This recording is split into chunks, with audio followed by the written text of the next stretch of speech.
New at 5, there are good news and bad news if you're trying to buy a home. The bad news, of course, is that mortgage rates are up. The national average for a 30-year fixed right now is 6.23%. A year ago, it was closer to 2%, and that means mortgage payments are up as much as 40% from last year.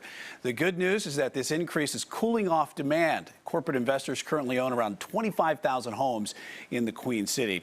And this has been a growing problem over the last decade, and local officials are finally starting to look into it. And our chief political correspondent, Emma Withrow, joins us now live to explain how Mecklenburg County plans to tackle this. Emma?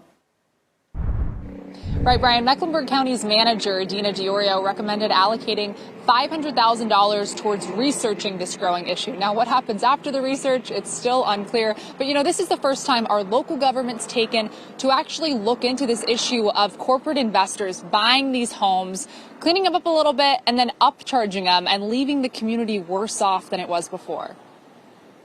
Where it does come in and get interesting is them buying a distressed property, right? Or a property that may not be distressed, it's just not like perfectly up to date. And they'll throw some paint on it, do a little bit here and there, and then they'll increase the price by $100,000. Jordan Kazee is a real estate agent here in Charlotte and has witnessed this growing problem firsthand. Mecklenburg County's manager, Dina Diorio, presented her annual budget recommendation this week. Year 2023, the manager is recommending one-time funding of $500,000 to research and develop responses to mitigate the impacts of corporate-owned single-family housing. $500,000 might seem like a drop in the bucket of the county's $2.1 billion budget, but Commissioner Mark Jarrell thinks it's a start.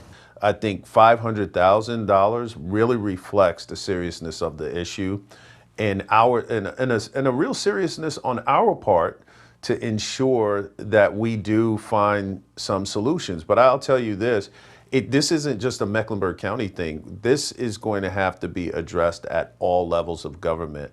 The Biden administration obviously agrees. Just this week, they announced a plan to ease the burden of housing costs. Part of that plan makes the federal government offer their distressed properties to people wanting to actually live in them, not for-profit investors. As for potential solutions, Kazee has a few ideas.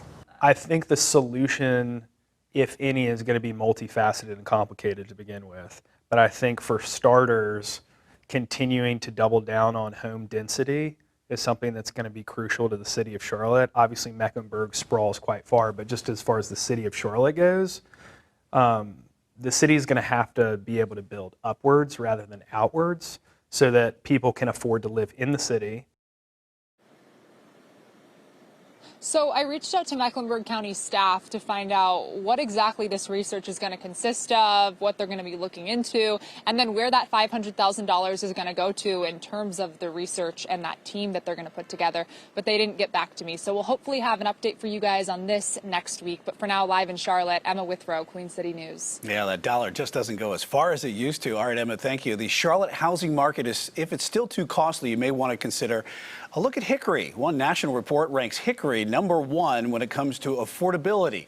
U.S. News and World Report says it studied 150 metro areas across the country. Then it used census data to determine each place's median income, home ownership rates, and cost of living. Crunching those numbers, they found that Hickory provides the most bang for your buck. All right.